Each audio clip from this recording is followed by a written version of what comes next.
Hello friend. तो आज हिंदी का कुछ इम्पोर्टेंट क्वेश्चन है। तो आज का पहला क्वेश्चन है कि मुहावरे उड़ती चिड़िया पहचानने का अर्थ क्या होता है। ठीक है, जो मुहावरा है उड़ती चिड़िया कहते हैं ना, उड़ती चिड़िया पहचानना, तो इसका अर्थ क्या होता है। ठीक है, अपनी अपनी बड़ाई आप करना, क्रोध से देखना, या फिर रहस्य की बात दूर से जानना, या फिर सब कुछ जानना। जो कहते हैं ना कि उड़ती चिड़िया को पहचानना, उड़ती चिड़िया के पंख गिन लेना, समथिंग इस टाइप का भी मुहावरा इस टाइप का लफ्ज़ इस टाइप के मुहावरे इस्तेमाल किए जाते हैं।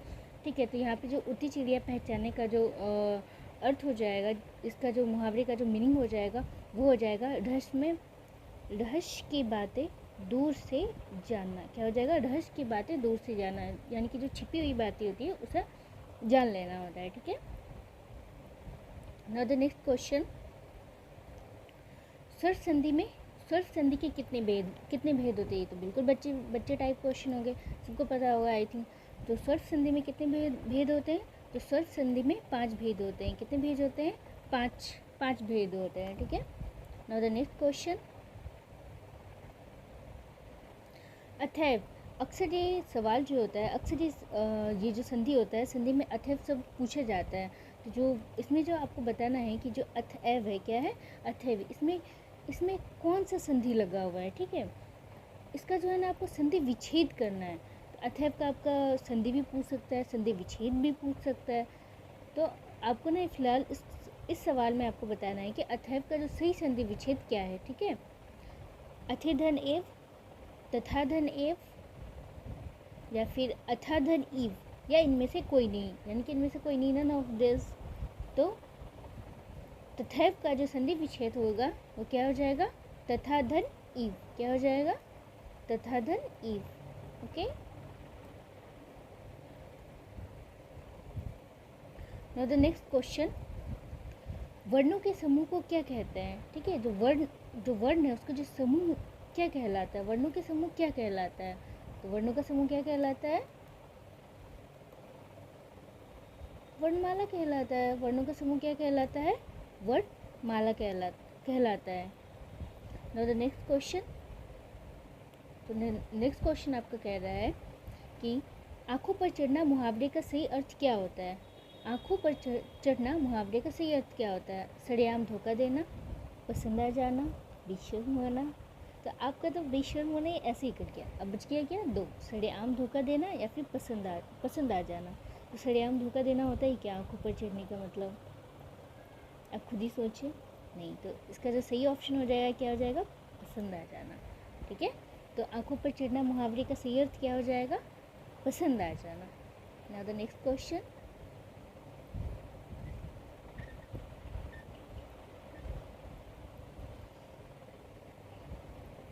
तो आपका जो नेक्स्ट क्वेश्चन है वो कह रहा है उत्तम। ठीक है, उत्तम का विपरीत शब्द बताना है। विपरीत मतलब क्या होता है? यहाँ पे जो है ना आपको अपोजिट मतलब बताना है। ठीक है, तो क्या हो जाएगा? उत्तम का विपरीत शब्द अधम होगा, या प्रदान होगा, या फिर नदन होगा, या फिर व्यय होगा। तो उद्धम का जो विपरीत शब्द हो जाएगा वो क्या हो जाएगा? अधम। क्या हो जाएगा? अधम। ठीक है, उद्धम का विपरीत शब्द क्या हो जाएगा? अधम।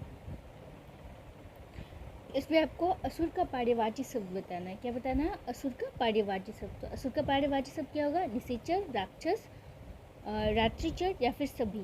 तो असुर का जो पारिवाची शब्द होगा ये सभी हो जाएगा। ठीक है, क्या हो जाएगा? ये सभी, ऑल ऑफ दिस। इसका असुर का पारिवाची शब्द निशाचर भी होता है, राक्षस भी होता है, और रात्रिचर भी। नाउ नेक्स्ट क्वेश्चन कह रहा है चरण कमल बंदो हरियाई। ठीक है, एक लाइन है, इसमें आपको बताना है कि इसमें कौन सा अलंकार है। ठीक है, चरण कमल बंदो हरियाई में कौन सा अलंकार है? उपमा अलंकार है, यमक अलंकार है, या रूपक अलंकार है। तो ये कौन सा अलंकार है? रूपक अलंकार। कौन सा अलंकार है ये? रूपक अलंकार। ठीक है, नाउ द नेक्स्ट क्वेश्चन कह रहा है सुनाट गहने बनाता है। सुनाट क्या कहता है? गहने बनाता है। ठीक है, प्रयोग के आधार पर इस वाक्य में कौन सा वाच्य है? यहाँ पे आपको क्या बताना है कि वाच्य बताना है। ठीक है, एक सेंटेंस दिया रहेगा, एक वाक्य दिया रहेगा, उस वाक्य में आपको बताना होगा कि इसमें कौन सा वाच्य है। ठीक है, कर्मवाच्य है, या कृतवाच्य, भाववाच्य, या फिर उपयुक्त सभी। ऑल ऑफ दीज तो हरगिज़ नहीं होगा, ये तो यहीं से कट जाता है। भाववाचक भी नहीं होगा, तो बच गया आपका क्या, कर्मवाचक और कृतवाचक। अब बताइए इन दोनों में से कौन हो जाएगा, इन दोनों में से हो जाएगा ऑप्शन नंबर बी। कृतवाचक क्या है, तो सोनार जो गहने बनाता है ये कौन सा वाच्य है, तो कृतवाच्य। इसमें आपको दाता का विलोम शब्द बताना है। क्या बताना है, दाता का विलोम शब्द। क्या होगा दाता का विलोम शब्द, प्रकट, परोक्ष या फिर लिखित। एक और ऑप्शन है याचक। जो दाता का जो विलोम शब्द होता है वो क्या होता है, याचक। तो आपका इसका ना सेम मीनिंग बताना है, यानी कि दाता का पारिवाचिक शब्द बताना है, ठीक है। तो आप जो है दाता का पारिवाचिक शब्द डिस्क्रिप्शन बॉक्स में अपने आंसर लिख के भेज देना, अपना कमेंट डाल दीजिएगा।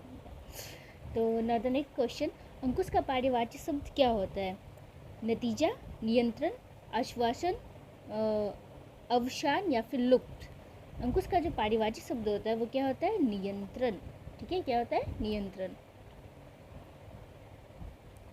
नाउ द नेक्स्ट क्वेश्चन कह रहा है, निम्नलिखित में से कौन सी कहानी जयशंकर प्रसाद द्वारा लिखी गई है।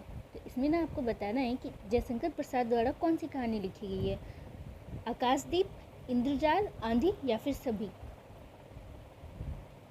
तो इसका आंसर हो जाएगा सभी। क्या हो जाएगा, सभी, ऑल ऑफ दीज, ठीक है। तो आकाशदीप, इंद्रजाल और आंधी ये सभी किनके द्वारा लिखी गई है, तो जयशंकर प्रसाद द्वारा लिखी गई है।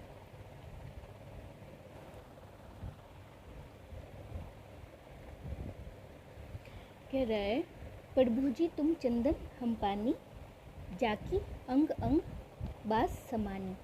यहाँ पे एक पंक्ति दिया गया है, एक लाइन दिया गया है, प्रभुजी तुम चंदन हम पानी, जाके अंग अंग बास सुमानी। तो इसमें आपको रचयिता बताना है कि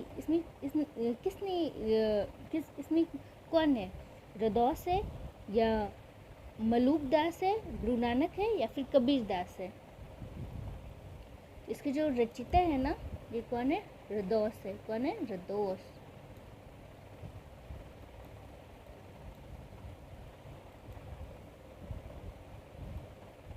ऑप्शन नंबर ए इसका राइट आंसर हो जाएगा, ठीक है। तो प्रभुजी तुम चंदन हम पानी, जाके अंग अंग बास सुमानी। तो ये किसके द्वारा रचित है, तो रदौस जी के द्वारा, रौदास जी के द्वारा रचित है।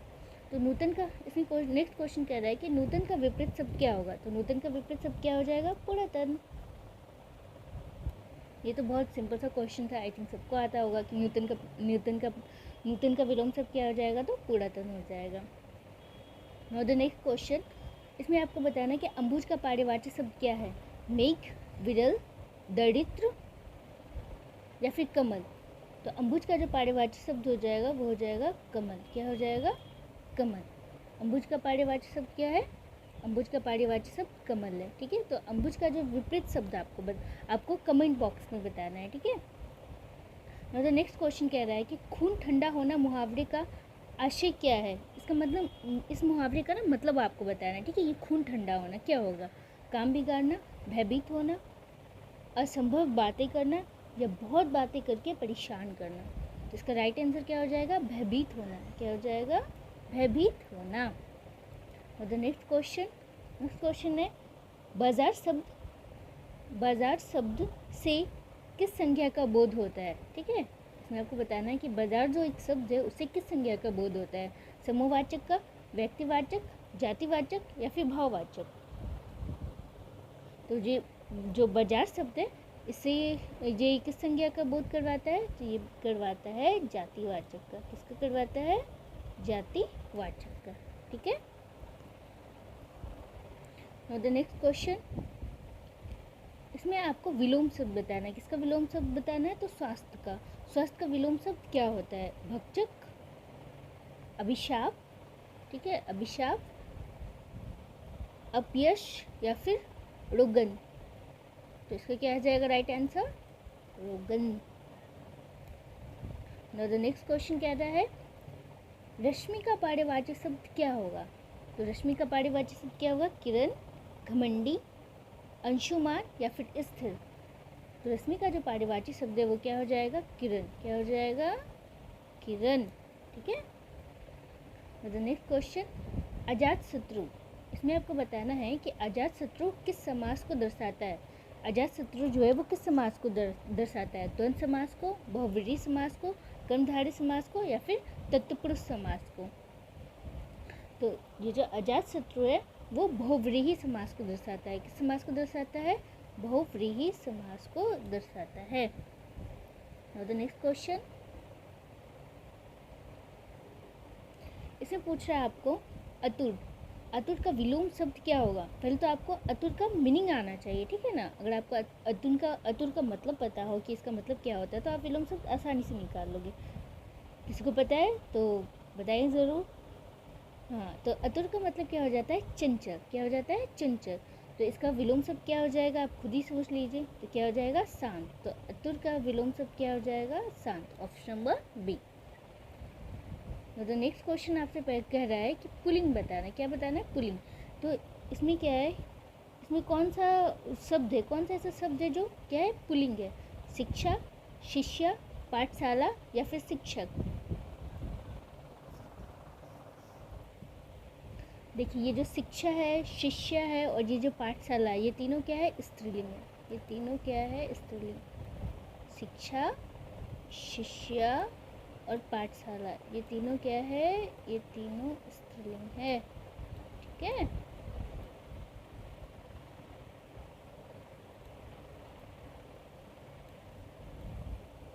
तो बच क्या गया, शिक्षक। तो शिक्षक क्या है, पुल्लिंग है। क्या है, शिक्षक पुल्लिंग है। क्या है, पुल्लिंग।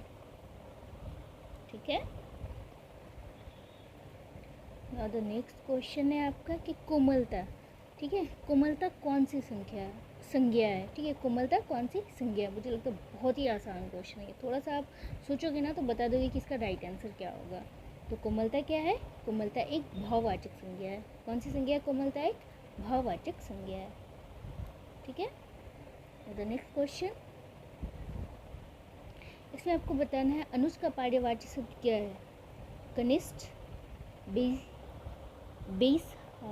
बेसहारा, कनिष्ठ, बेसहारा, अनोखा, या फिर नापाक। ये नापाक तो ऐसे ही कट जाता है, अनोखा भी कट जाता है। अब इन दोनों में से आप सोचिए कि क्या होगा, कनिष्ठ होगा या फिर बेसहारा होगा। तो अनुज का जो पारिवाचिक शब्द होता है वो होता है कनिष्ठ। क्या होता है, कनिष्ठ। चलिए, आज का ये लास्ट क्वेश्चन था। अगर आपको ये वीडियो अच्छा लगा तो इसे लाइक करें, शेयर करें और